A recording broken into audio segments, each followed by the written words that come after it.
Hello students, मैं अक्षय तिवारी आपका स्वागत करता हूं हमारे प्यारे YouTube channel the last study पर। तो आज हम लोग इस लेक्चर में पॉलिनोमियल्स का स्टार्ट करने वाले हैं। आज और इंट्रोडक्शन होगा थोड़ा सा, उसके बाद 2.1 प्रश्नावली का जो ग्राफ है वो देखेंगे और उसके बाद क्वेश्चन जो है उसको देखेंगे। ठीक है, एग्जाम्पल्स और क्वेश्चन दोनों करेंगे। ठीक है, तो आइए हमारे साथ मैथमेटिक्स 10th क्लास की प्रिपेयर कीजिए और आप श्योर रहिए कि आप यहाँ से 10th क्लास का मैथमेटिक्स का फुल प्रिपरेशन कर सकते हैं। ठीक है, तो कहीं जाने की जरूरत नहीं होगी। ठीक है, और अपने दोस्तों के साथ जरूर शेयर करें। चलिए बिना लेट के हुए स्टार्ट करेंगे। अपन क्या देखने वाले हैं, बहुपद के शून्यकों का ज्यामितीय अर्थ। ठीक है, हमने इससे पहले क्या जाना था कि आखिर बहुपद क्या होता है, बहुपद किस आधार पर उनका किस आधार पर उसको बांटा जाता है। ठीक है, ये सारी चीज हमने सीख ली थी। बहुपद के घात कैसे डिफाइन होता है वो भी हमने जान लिया था। अब आज हमको जानना है कि बहुपद का जो शून्यक होता है, शून्यक 2, 3 पिछले हमने जाना था, तो उनका अर्थ क्या होता है, आखिर वो कहाँ से आते कहाँ से हैं। तो देखिए, ये आपका थियोरिटिकल पार्ट है। यदि ये आपका क्लियर है तो आप क्वेश्चन एकदम सिंपली कर सकते हैं। ठीक है ना, आज थोड़ा सा एक बताएंगे और आप प्रश्नावली के सारे क्वेश्चन कर लेंगे, यानी कि 2.1 का उदाहरण और क्वेश्चन दोनों कर लेंगे। ठीक है ना, चलिए फिर स्टार्ट करते हैं। देखो, ये जो होता है थियोरिटिकल पार्ट होता है, ये आपके माइंड के विकास के लिए होता है। आप इसको पढ़ोगे, आपका सोचने की क्षमता बढ़ेगी।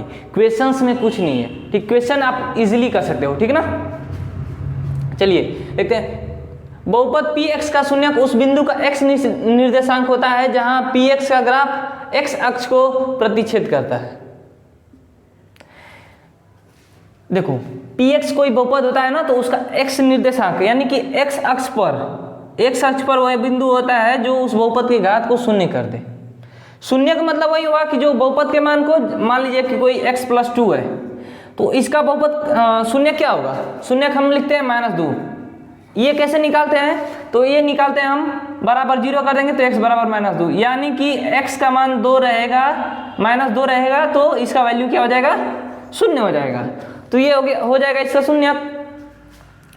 तो शून्यक x अक्ष पर वह बिंदु होता है जहां उसका ग्राफ x अक्ष को कट करता है। ठीक है, इतनी बात समझ में आ गई। चलिए सर, ठीक है। नेक्स्ट लाइन में क्या लिखा है कि रैखिक बहुपद के लिए संगत समीकरण y बराबर ax + b का ग्राफ x अक्ष को इस बिंदु पर काटता या प्रतिच्छेद करता है तथा सरल रेखा होता है। काटता या प्रतिच्छेद करता हुआ दोनों लिख दिए हैं, क्योंकि आपको एग्जामिनर दे सकता है, तो उसके लिए टेंशन नहीं लेना है। लैंग्वेज में काटता या प्रतिच्छेद करता दोनों सेम बात होती है। ठीक है, रैखिक बहुपद का हमने व्यापक रूप इससे पहले वाले में बता दिया था, क्या होता है, ax + b, जहां a ≠ 0 होता है। ठीक है, तो इसके संगत समीकरण y बराबर कोई समीकरण आ गया, इसका ग्राफ, जब उसका ग्राफ बनाएंगे तो x अक्ष को इस बिंदु पर कट करेगा। ठीक ना, ये किसका ग्राफ है, y बराबर ax + b, यानी कि सरल रेखा का, यानी कि सरल रेखा बनेगा। रैखिक समीकरण का ग्राफ एक सरल रेखा होता है। और देखिए थर्ड लाइन में, किसी द्विघात बहुपद का स्टैंडर्ड बताए थे, मानक रूप बताए थे ax² + bx + c, इससे पहले वाले लेक्चर में, और a ≠ 0 ऐसा बताए थे। इसका संगत समीकरण y बराबर ax + b + c, इसका ग्राफ जो होता है एक परवलय होता है। ठीक है, और जब इसका ग्राफ बनाएंगे तो ऐसा कुछ बनने वाला है, ये इसका ग्राफ है। ठीक है, द्विघात बहुपद का। ठीक है, अच्छा, इससे पीछे वाली बातों को देखकर आपको ऐसा लग रहा होगा कि इसका द्विघात बहुपद है तो शून्यकों की संख्या 2 होनी चाहिए, और ग्राफ से तो पहले देखो, जैसी आपके पास कंडीशन रहेगी उसके अनुसार। द्विघात बहुपद है तो इसके शून्यकों की संख्या 2 होगी, शून्यकों की संख्या 2 होगी। लेकिन यहाँ तो हम ग्राफ बना दिए, ग्राफ पर तो एक ही बिंदु है, यानी कि शून्यक तो एक होगा। जो भी शून्यक होगा, शून्यक इसका क्या होगा, सेम होगा। ठीक है, x अक्ष पर कोई ग्राफ जितने बिंदु पर काटता है उसके शून्यकों की संख्या उतनी ही होती है। ठीक है, तो इसके शून्य 2 होगा लेकिन दोनों सेम होगा। ठीक है, ये कंडीशंस होती हैं। अब ठीक है, ये द्विघात समीकरण जब हम पढ़ेंगे, आपका 4th चैप्टर है, उसमें इसको डिटेल से सीखेंगे। आप यहाँ पर जान जाइए कि जो भी ग्राफ होता है वो x अक्ष को जितने बिंदु पर कट करेगा शून्यकों की संख्या उतनी ही होगी। देखिए रैखिक का बनाया है, एक बिंदु पर कट कर रहा था तो इसका शून्य कौन होगा, एक ही होगा, -b/a। ठीक है, ये एक ही बिंदु पर कट कर रहा है इस बहुपद को, यानी कि शून्यकों की संख्या एक ही होगी। शून्यकों की संख्या 2 होगी लेकिन सेम होगी। ठीक है, और इसमें देखिए अब आप बताइए कि यहाँ पर जो है शून्यकों की संख्या कितनी होगी। ये कोई 4 घात वाला समीकरण होगा, क्योंकि शून्यकों की संख्या कितनी है 4, यानी कि शून्यक कितने हैं 4। जितने बिंदु पर कट करेगा शून्यकों की संख्या उतनी ही होगी। 4 बिंदु पर कट कर रहा है तो 4 शून्यक हो जाएंगे। ठीक ना। अगर इसका नाम कोई पूछे तो इसको 4 घातीय समीकरण बोल सकते हैं या फिर चतुर्घातीय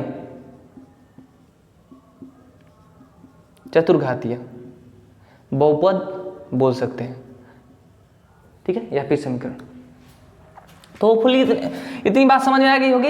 ये बात मोस्ट इंपोर्टेंट है, आप 2 लाइन हमेशा ध्यान में रखना कि किसी भी रैखिक समीकरण का ग्राफ एक सरल रेखा होती है। सरल रेखा यानी कि एक सीधी रेखा होगी, ऐसी यानी कि सीधी होगी। ठीक है, और द्विघात बहुपद का ग्राफ एक परवलय होता है। ये दोनों बातें आप याद रखिए, आपको एमसीक्यूज में ऐसा क्वेश्चन देखने को मिल जाएगा। ठीक है, होपफुली इतनी बात क्लियर होगी। और देखिए किसी समीकरण का ग्राफ x अक्ष को जितने बिंदु पर काटता है उसके शून्यकों की संख्या इतनी होगी। लैंग्वेज लिख दिए हैं जिससे आपको अच्छा समझ में आएगा।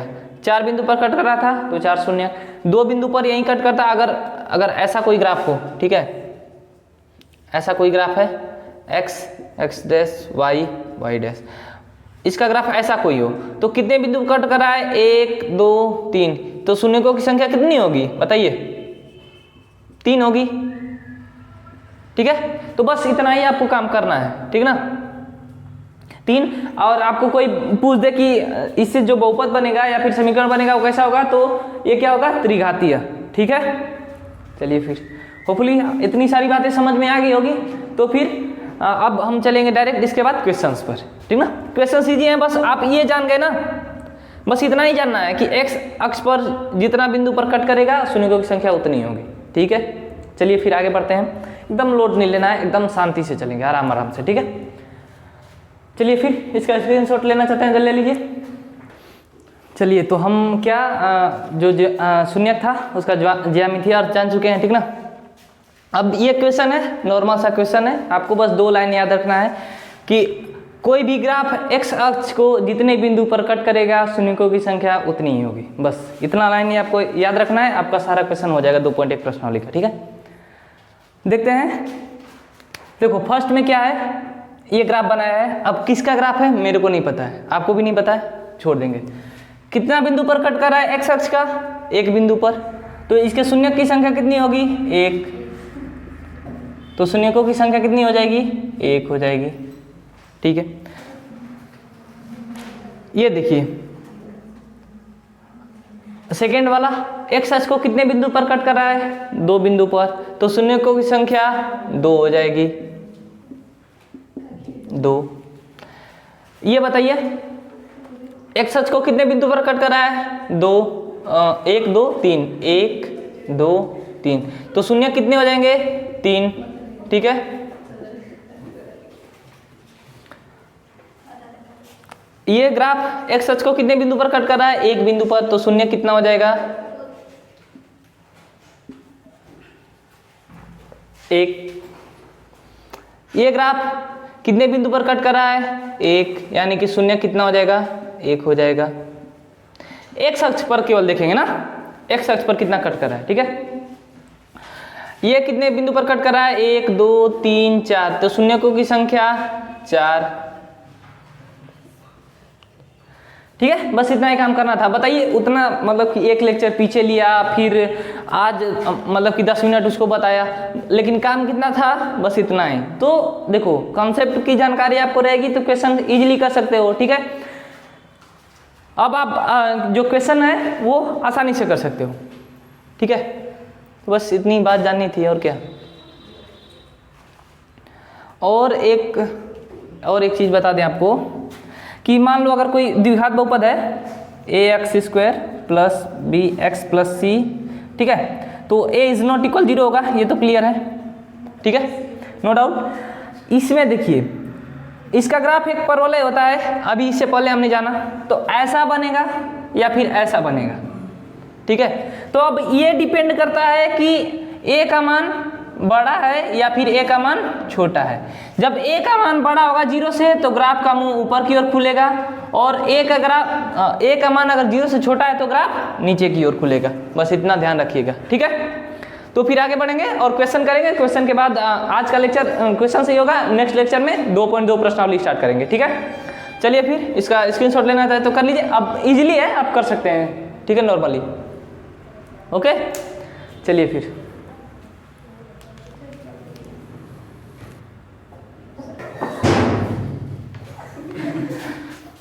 ठीक है। तो देखिए क्वेश्चन ये है, क्वेश्चन भी आराम से आप कर सकते हैं। आपको केवल अभी हमने बताया एक लाइन बस याद रखना है कि एक्स अक्ष को कोई ग्राफ जितने बिंदु पर काटेगा शून्यों की संख्या उतनी होने वाली है, ठीक है। अब इसके अलावा आपको कुछ याद नहीं रखना है, ठीक है ना। तो देखिए ये जो ग्राफ है एक्स अक्ष को कितने बिंदु पर कट कर रहा है बताइए, एक भी नहीं, तो शून्य कितना हो जाएगा 0, शून्य कितने हो जाएंगे 0। ये देखिए ये ग्राफ देखिए एक्स अक्ष को कितने बिंदु पर कट कर रहा है बताइए, एक बिंदु पर, तो शून्य कितना हो जाएगा 1 हो जाएगा।